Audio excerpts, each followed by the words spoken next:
ये अनुच्छेद 55 का तीसरा खंड कहता है, यानी आनुपातिक प्रतिनिधित्व, प्रोपोर्शनल रिप्रेजेंटेशन सिस्टम, एकल संक्रमणीय मत, सिंगल ट्रांसफरेबल वोट के द्वारा होगा और सीक्रेट बैलेट होगा, गुप्त मतदान होगा, ये लिखा हुआ है। इसमें एक स्पष्टीकरण भी लिखा है, अनुच्छेद 55 के तीसरे खंड में एक स्पष्टीकरण लिखा है कि इस अनुच्छेद में जनसंख्या शब्द जो लिखा हुआ है, तो जनसंख्या का मतलब क्या है?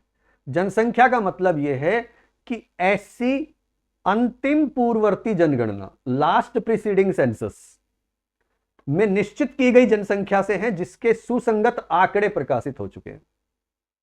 यानी अगर इस अनुच्छेद में, यानी इस अनुच्छेद का मतलब 55 नंबर अनुच्छेद में कहीं भी जनसंख्या शब्द लिखा है तो उसका मतलब अंतिम पूर्ववर्ती जनगणना है। अच्छा, ये हमने नहीं लिखा है, चलो अपन बोल ही रहे हैं, इसको नहीं लिखा है तो थोड़ा टाइम एक्स्ट्रा लग जाएगा। तो अंतिम पूर्ववर्ती जनगणना यानी ऐसी जनगणना जो कंप्लीट हो चुकी है, आखिरी जनगणना, जो भी लेटेस्ट कह सकते हैं, जो लेटेस्ट जनगणना जिसके सुसंगत आंकड़े, अंतिम आंकड़े प्रकाशित हो चुके हैं, वो जनगणना में जो जनसंख्या है वो जनसंख्या मानी जाएगी। लेकिन फिर एक परंतु जोड़ दिया, फिर एक परंतुक जोड़ दिया, परंतुक या परंतुक बोल देते हैं इसको, कि परंतुक जोड़ दिया। लेकिन लिखा क्या कि परंतु जब तक 2026 के पश्चात की गई पहली जनगणना के आंकड़े, सुसंगत आंकड़े प्रकाशित नहीं हो जाते हैं, जब तक 2026 के बाद की गई पहली जनगणना, कब होगी जनगणना 2026 के बाद? नियम अनुसार तो 31 में होनी चाहिए थी, लेकिन अभी चर्चा चल रही है कि शायद 24 में ही हो जाए, हो सकता है 25 में, ये तो सरकार का मामला है कब कराती है।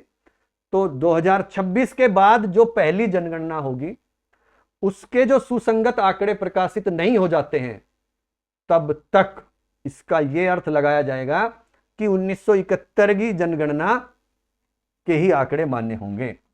यानी जब तक 2026 के बाद कोई जनगणना नहीं हो जाती है, उसके आंकड़े प्रकाशित नहीं हो जाते हैं, तब तक 1971 की जनगणना को ही माना जाएगा। और यह कब किया गया? सबसे पहले तो किया गया इसमें एक संशोधन, जो पहली लाइन लिखी हुई थी ना कि उसके जनसंख्या का मतलब यह है कि वो अंतिम जनगणना मान ली जाए, लेकिन फिर 42वां संशोधन किया और उसमें यह किया था कि 2000 के बाद जो भी जनगणना होगी उसके आंकड़े जब तक प्रकाशित नहीं हो जाते तब तक 1971 को माना जाए।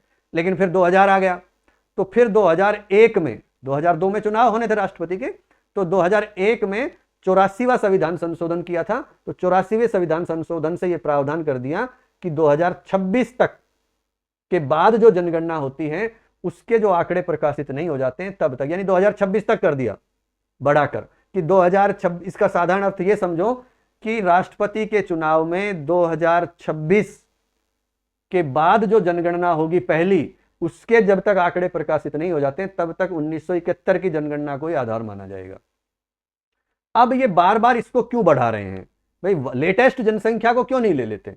जो लेटेस्ट, मान लो 2011 की जनगणना हुई है, तो 2011 की जनगणना को आधार क्यों नहीं मान रहे, 1971 को क्यों मान रहे हैं?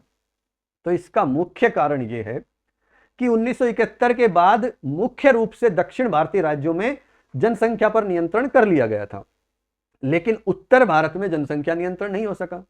या फिर हम यह कह सकते हैं कि दक्षिण भारत की तुलना में उत्तर भारत में जनसंख्या वृद्धि ज्यादा हुई है। दक्षिण भारत में ठीक ठाक नियंत्रण किया गया, लेकिन उत्तर भारत में नहीं किया गया। इसलिए अगर 2011 की जनगणना को आधार बनाते हैं तो उत्तर भारत के राज्यों के जो विधानसभा सदस्य हैं उनके मत का मूल्य बढ़ जाएगा। मत का मूल्य निकालने का हमने देखा ही था कि कुल जनसंख्या भाग में विधानसभा के सदस्यों की संख्या। तो अगर जनसंख्या जैसे हमने निकाली, राजस्थान की 343 आया था 2011 के हिसाब से, राजस्थान के विधानसभा के सदस्य का मत का मूल्य 343 आया था, जबकि 129 है 1971 के अनुसार।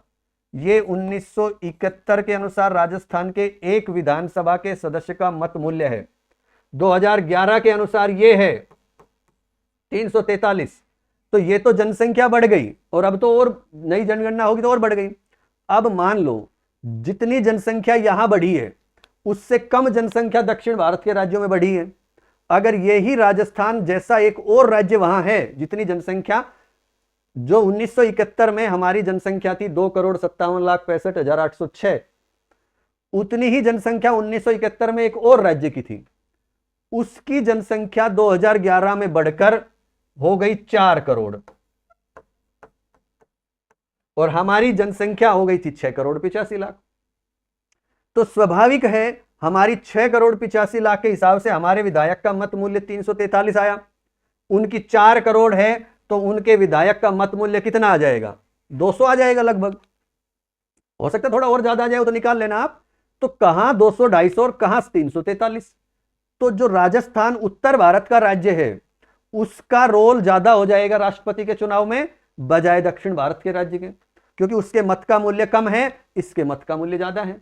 तो उत्तर भारत के लोगों का ज्यादा रोल हो जाएगा राष्ट्रपति को जिताने में, दक्षिण भारत के राज्यों का रोल कम हो जाएगा। इसलिए राष्ट्रपति के चुनाव में दक्षिण भारत के राज्यों की तुलना में उत्तर भारत के राज्यों का महत्व ना बढ़े, ज्यादा ना हो, उस समतुल्यता बनी रहे, बराबरी बनी रहे, इसलिए ये 1971 की जनगणना को आधार बनाया हुआ है। काफी समझा दिया है, अब लिखना शुरू करो, हेडिंग डालो अनुच्छेद 55 या